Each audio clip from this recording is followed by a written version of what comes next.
Hello mga be, this is Eileen na nakatira, nagtatrabaho at rumaraket dito sa Taiwan. Kauwi ko nga lang galing sa work for my break time and kinuha ko na rin itong box na to na galing pa ito ng Pilipinas.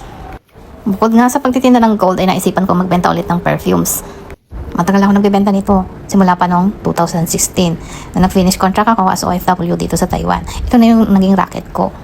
Dahil nga paubos na yung perfume na ginagamit ko dito sa Taiwan, eto at naisipan ko na why not magbenta ulit ako and then bumili na rin ng para sa akin. Sobrang mahal kasi kapag dito ka bibili, lalo na sa mga malls. Halos doble or more pa ang presyo. Pareho lang naman siya ng quality. Kaya dito na ako, di ba? Dahil unboxing nga na naman, ayan, hindi mawawala ang mga pusa. Kasi inabangan na naman nila ang box and naamoy yata nila na amoy Pilipinas pa. Namimiss na rin nila ang Pilipinas.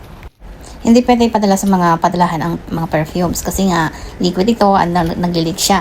Kaya ito ay pinabitbit ko lang. Marami kasi mga pasabay or pabitbit dito sa Taiwan and may nakita ko. So doon ko siya pinadala. Bali ang bayad nga pala niya is per kilo. Kung ilang kilo yung pinadala mo and then multiply siya kung magkano ang per kilo. Sulit naman siya mga be. Kaya ko pa rin siyang ibenta ng mas mura kaysa sa mga perfumes na makikita sa mall or mabibili dito sa Taiwan. Ito nga pala is mga US tester. Kung alam niyo yung mga perfume na tinetest natin sa mga malls, ito sila.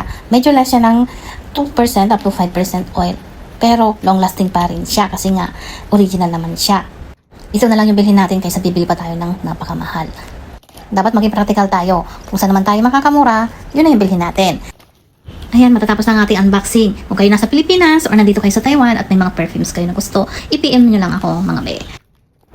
Bilisan na natin ang unboxing kasi gigil na sa box ng mga alaga. Gusto na nilang kaskasin. Ayan, sumakay na. Yan talaga ang purpose nila kung bakit sila nag-aabang ng box.